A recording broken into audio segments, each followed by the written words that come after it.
Ayan, so magandang tanghali mga idol. Yan, magbubuhin na natin tong NS 150 ano. Ayan, ito yung nakaraan na may tama yung connecting rod. So meron tayong bagong connecting rod yan. Ito yung lagayan niya. Tapos bagong block na rin, bumili na rin yung may-ari ng bagong block. Yan, bubuhin natin siya mga idol. Yan, pasensyaan nyo na naman mga idol kasi medyo makalat na naman siya. Yan, kasi tingnan mo naman ang ginagawa natin mga idol. Oh. Diba? Tapos ang init niyan, bilad sa araw talaga yan. Walang cover-cover yan. Ayan, so langisan muna natin para medyo kumapit, medyo maganda yung padulas niya. Kung nag-ano. Yan, so salpak natin mga idol. Kailangan sabay ang connecting rod ay sigunyal tsaka balancer para pagdating ng ano, hindi magkatama yung dalawa. Right. Yan, so kailangan sa ibabaw magneto. Ayan, magneto dito dapat. Tatandaan nyo yan. Yung may gear, yun sa pailalim. So, depende na lang kung paano nyo siya mabuo. Basta ang importante, malagay nyo ng maayos at hindi siya magkakaproblema. No? Yan, lagay natin. Yan, ganyan lang. Kailangan, pag inikot mo to, hindi tatama yung balance sama. Ayan, o.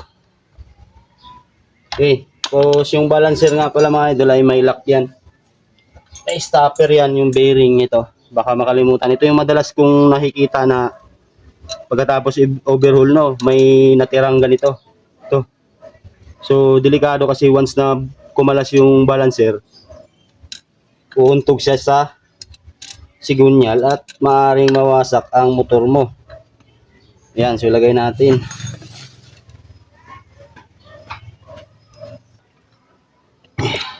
Tapos yung higpit niya, tansyahin nyo lang kasi malambot lang to, lumulusot yan.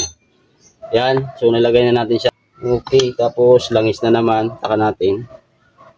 Para mamaya, pagka pinasok nyo na yung ano, yung cover niya, crankcase, mabilis lang ipasok. Yan, tapos dito tayo ngayon sa transmission. Yan, sa paglagay naman ng transmission. Yan, ito na yung itsura niya. So, check natin kung baka may nawalang washer. Yan, so wala naman. Kumplito naman. Kasi ito, isang linggo, no? Isang linggo natin.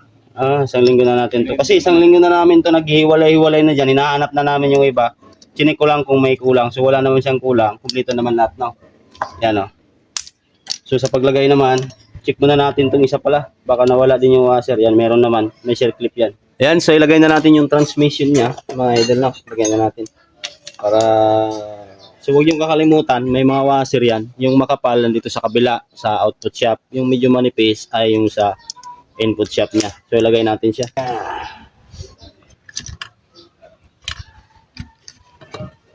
Yun, no? Susunod natin yung shifting port. Sa shifting port naman mga idol, may dalawa yan. Ayan, dalawa. Dapat ang paglagay nito harapan. Ayan, kung alin yung mahaba. Dito sa dalawa. Parang matitimbang yung patungan natin, ha. Yan. Lagay natin siya pa ganyan. Tapos ito namang isa mga idol, baka magkamali kayo. Ang paglagay nito ay patihaya siya, no. Huwag yung itatawag, patihaya yan.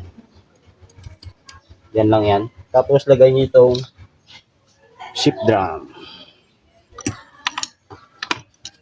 Yun. Tapos sa paglagay, ikutin niyo muna siya, tatapat niyo muna siya sa marking. Yan. Tapos angat kunti ito. Angat kunti, pasok. Ganon din to. Angat kunti, pasok. Tapos lagay mo tong pin. Ayan, so nilagay na natin siya mga idol, no. So, ganon lang. Pagka nilagay mo to, angat mo ng konti. Ganon din sa kabila. Ayan, so, ayan o. Ikutin natin. So, permira natin ha. 1, 2, 3, 4. Yan. Balik. Isa naman, ikot. Yan. Yan. Yan. So, ayos na. Ganoon lang yan. Tapos, takpan natin siya. Lagay muna natin yung streamer. Yan. So, lagay natin siya ngayon. Takpan na natin siya mga idol. Dikitan lang natin. Okay.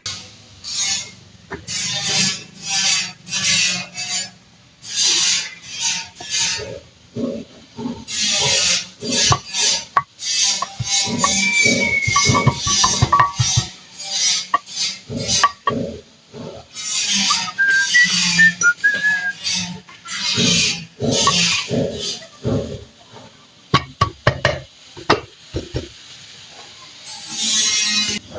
so nabuo na natin siya. Ngayon, doon na natin siya ilalagay sa makina mga idol para hindi tayo mahirapan magbuo kasi walang hahawak ng camera. Ngayon, doon natin siya ilalagay.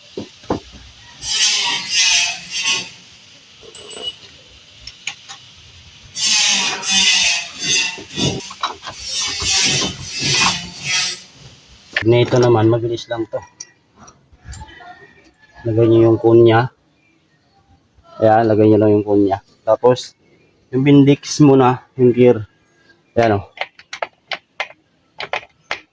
Ganyan lang muna siya paglagay. Tapos, lagay nyo tong flywheel tsaka kung buong magneto. Okay, so lagay natin. So, pagka naglagay kayo, isabay nyo itong flywheel para hindi na kayo mahirapan mag-adjust mamaya. Yan. Tapos, shoot lang. Yan o. Tapos, malalaman nyo naman kung hindi nakashoot yung kunya. Pag ginanito nyo, iikot-ikot lang siya. So, ganoon lang. Paglagay, tapos may washer yan. So, tira natin. Tapos, lagay natin to nut nya. Yan. Yun. Yan. So, susunod, huwag ikalimutan yung stopper ng flywheel. Ayan. May stopper yung flywheel. Paglagay, pag ganito, pataw. Ayan o. Ayan natin. Stopper niya o. Ayan o. Okay, so ngayon, doon na naman tayo sa flat side. Tensioner. Tingnan mo yung tensioner mo. Oo. Manual. Walang diluluwag yan. Grabe na yun. Malala na yun. Kaya nga eh. Hindi na nga umabot eh. Hindi na nga umabot yung ano. Ano ba yun? Yung ano parang doon?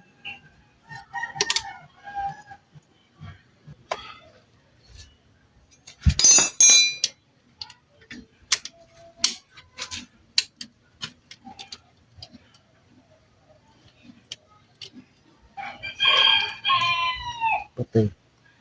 Bakit ganito?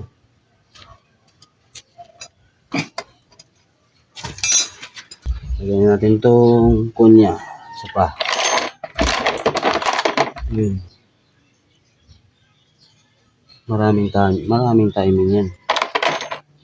Yun sa paglagay ng balancer, yan, may mga timing mark naman yan mga idol. Hindi naman kayo magkakamali dito kasi may timing mark yan. Kailangan lang din talaga makita nyo yung timing mark kasi pag hindi, pwedeng mawasak to lahat.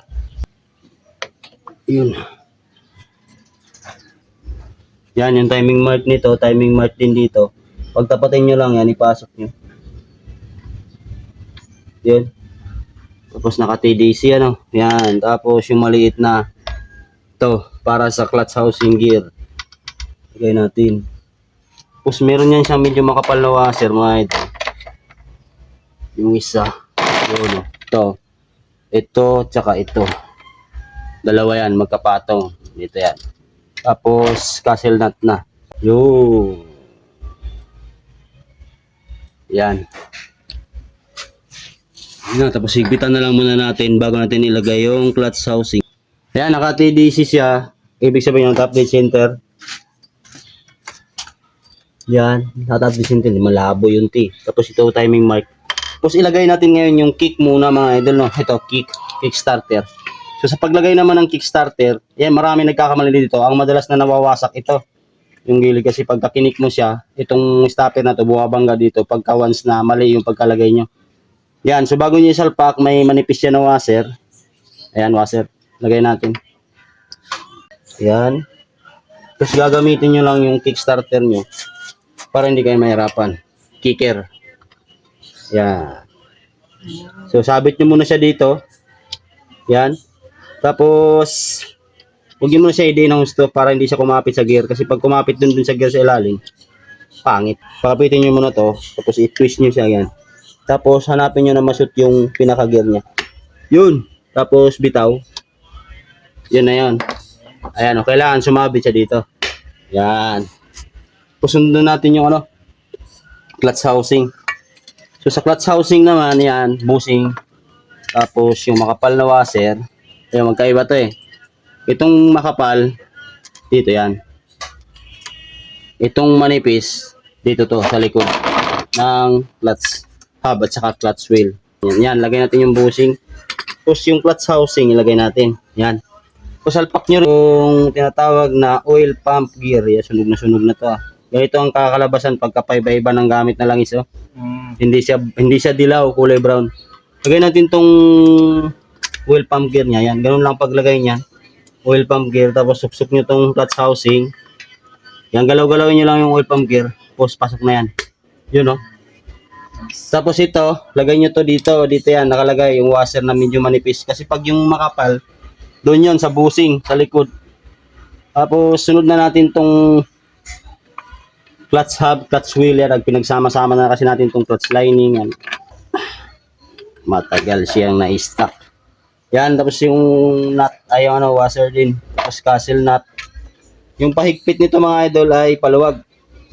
Baka magkamali kayo, puro higpit. Hindi nyo matatanggal yan. Masisira na lang yan. Hindi nyo matatanggal yan. Yan. Tapos higpitan natin. Okay. So, ang pahigpit ay pakaliwa. Tapos, yun na. Susunod na natin yung black. Mamaya natin siya tatakpan kasi baka pamaya pag-shoot natin malaglag yung timing chain, mahirapan tayong magdukot, no? Mamaya natin siya takpan. So, lagay na natin muna yung block niya.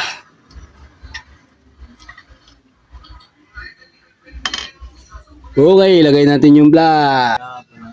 Yan, so lagay na natin yung piston niya mga idol. Yan, lagay na natin, no? So, tatandaan nyo palagi, ayan. Kasi minsan sa piston, ito, kaya siya maliit lang yung ano niya, compare mo dito sa taas. Kasi ang exhaust valve saka intake valve hindi talaga magkapares ng laki, di ba? So pag na-encounter nyo ang piston ay malaki ang ilalim, malimbawa nandito yung tuldok, ayan yung marking niya, no. Ibig sabihin ito yung exhaust niya kasi maliit. Meron din kasi nandito yung tuldok pero yung gatla niya sa baba. Kaya wag niyo susundin yon yung marking na yan.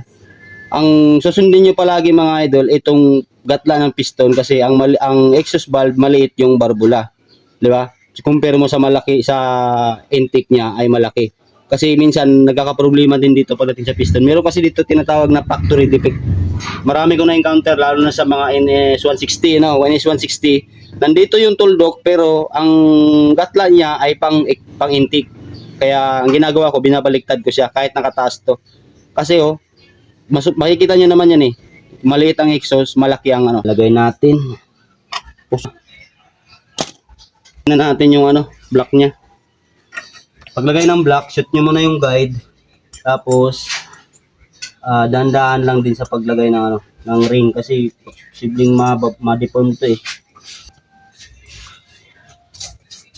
Ayan. Yan, so nilagay na natin yung block. Yan, so lagay na natin yung cylinder head niya mga idol, no.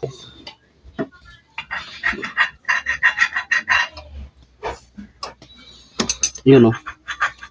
Sa full, tapos lagyan na natin yung stud bolt. So mamaya mga idol, tingnan nyo na lang kung paano natin siya mapandar, ano, kasi ito namang sa kabilang side, kabilaan, so belated, tatakpan na lang naman natin siya, wala na tayo bang ilalagay dyan. So mamaya, tingnan nyo lang kung ano yung under niya. Ayan, so ito na yung NS150 mga idol, ano. Yan, so yun yung binaba natin ang makina. Ayun, so paandarin natin siya. Tingnan natin kung tahimik. Start natin.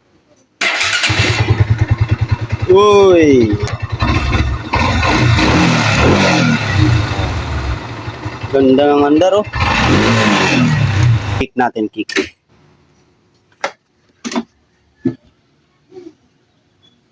Yan.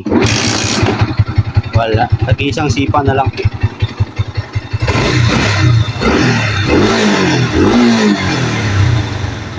Kasi dati ito, pagka binirit mo siya, mag-ihinto siya sa tres tapos dandahan baba, patay. So hindi lang nila nakuha yung tamang tono talaga ng karburador. Ayan, oh. Ang ganda ng tunog. Ayan, so yun lang mga idol, maraming salamat. So NS150.